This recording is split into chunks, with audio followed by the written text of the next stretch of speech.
Kirby Smart was back at the podium today and said, guys, did y'all know, and I'm quoting, that collectives are paying some kids in high school $20K a month in high school for high school players for them to stay committed at current colleges.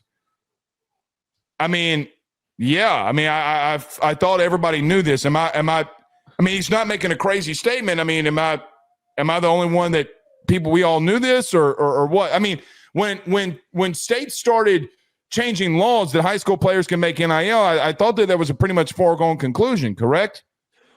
I don't think everybody assumed that this was happening. I think those of us close to the situation and that cover college football, that played and know people in the sport, knew that this was happening. I think it's a big reason why you see a lot of kids commit sometimes to unexpected schools. Well, and they're committing a lot earlier too than normally. Right. Sometimes there's late commitment flips that happen and they end up having to return that compensation. But I wouldn't be surprised. Actually, let me rephrase that. I think that this is Kirby knowing what's about to come through. Settlement cases coming through. The College Sports Commission is going to be formed immediately after. They're going to hire a CEO within a few days. They're claiming that they're going to try to, once they create this, the whole NIL clearinghouse that's produced by Deloitte. I think that he's making this point to bring it up that this needs to be flagged. I don't know if he's for or against it.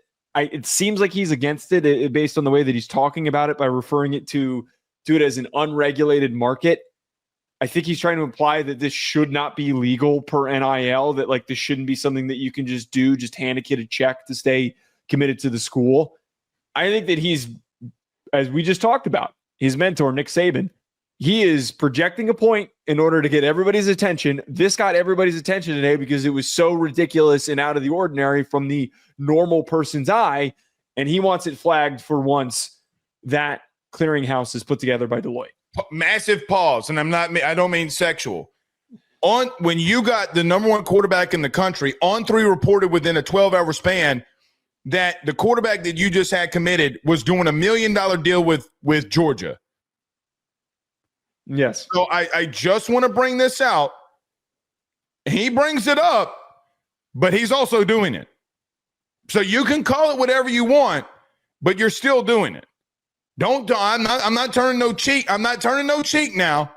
Okay. I want to add, by the way, this was in Ross's article that Kirby said teams that are unusually good at recruiting right now are doing it. Kids are getting money, but if you decommit, you owe the money back.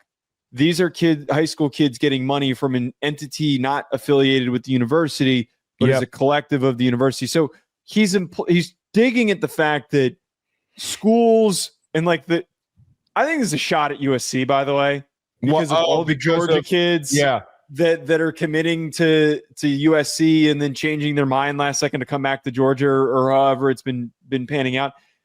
I think that this is his also a way of taking a shot of stop trying to come in here by doing sleazy shit. But you're right. We don't know what he's getting away with. We don't know what he's been doing on his end. I mean, again, On3 Pete Nako's reporting, whether you like Pete, trust Pete, whatever you want to say about him, the dude's been on. Okay. In reference to Kirby's, I agree with you. Which is ironic for once. I do think that's a shot at USC. I massively totally is. You're the only school that keeps trying to go to Georgia that's nowhere near Georgia. Without a doubt. And listen, Georgia's a hotbed for recruiting. There's a lot of great players that come out of there. He is taking a shot. Hey, man, I don't know if he's not telling kids to go get the money and then decommit. Well, they'd have to owe it back, which is something that he keeps bringing up. But it's a good point. It's a good point. I mean, hey, we'll pay you. Just take the money while you can. So what? You got to pay it back. Debt is debt. So what? You got when you got to pay it back? When's the deadline? That's a good point. I'm sure. Is there interest on the debt? If it's unregulated, how aggressively can they? And that's the whole thing from the Lava camp with Arkansas right now. Pay you back for what? I mean, we signed an agreement. We were there at the time that that you were paying us. We had an agreement. You're paying us back just because we left doesn't. Joe, that'd be like us going to a local business, working for 2 months, and saying we're quitting, and they want their money back. Well, but the problem is that the premise is different, and I'm sure that there's a lot of upfront money though. It's like getting paid for technically doing anything for the money for a moment, right? Look, Joe, how many hours do you before we move on to this Lane Kiffin thing? How many hours do you think that we've spent on talking about this craziness over the last 3 years? I mean, it's at least 15% of the show at this point.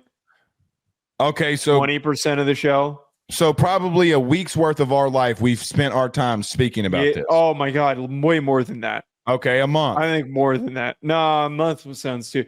But it plays to the point that like I'm slowly getting sicker and sicker of talking about it because like can we just have some damn rules? The fan keeps getting beat down, man. The fan just continues to keep getting beat down here. So